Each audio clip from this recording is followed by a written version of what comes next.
Weeks of gridlock in Washington can make the passing of legislation seem like a distant memory. But Oklahoma's state legislature did just that last spring. About 240 of those bills went into effect on November 1st. I spoke to eCapitol News Director Shawn Ashley about some of Oklahoma's newest laws. Shawn, one of the new bills going into effect is the horse slaughter bill. Tell us more about that. That's correct. For a number of years, horse slaughter in Oklahoma, to use the results for human consumption, has been illegal. However, this last year during the legislative session, House Bill 1999 was passed. And what that permits is for the slaughter of horses for human consumption. However, that cannot be in the state of Oklahoma, and essentially it must be for export. At the present time, there are no horse slaughter facilities in the state of Oklahoma.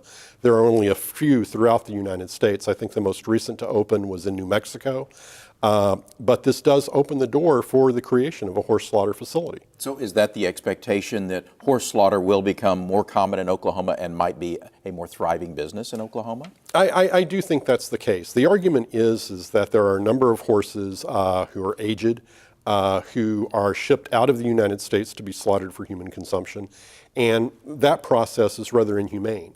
This would allow them to remain in the state and be slaughtered here, and then the meat shipped to other places.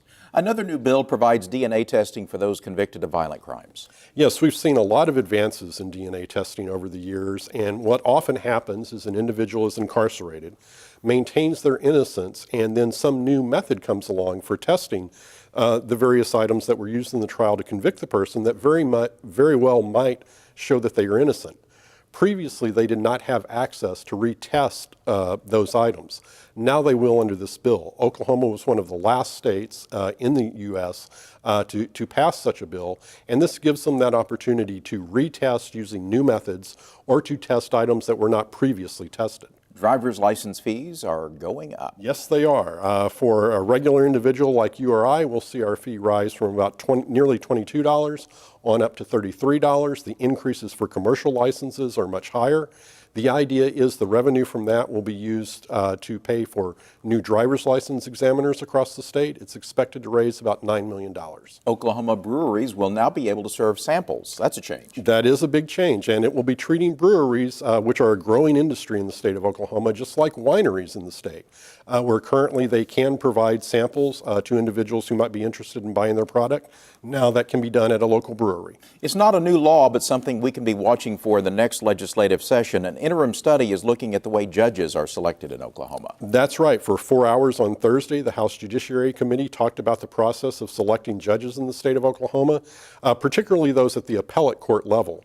House Speaker T.W. Shannon is behind this push and indicated following that study that he would file legislation this next year that might look at term limits or age limits, at which point a judge would have to retire. That's an idea that will be followed closely, and you'll be doing it, among others. So will we. Shawn Ashley from eCapitol, thank you. You're very welcome.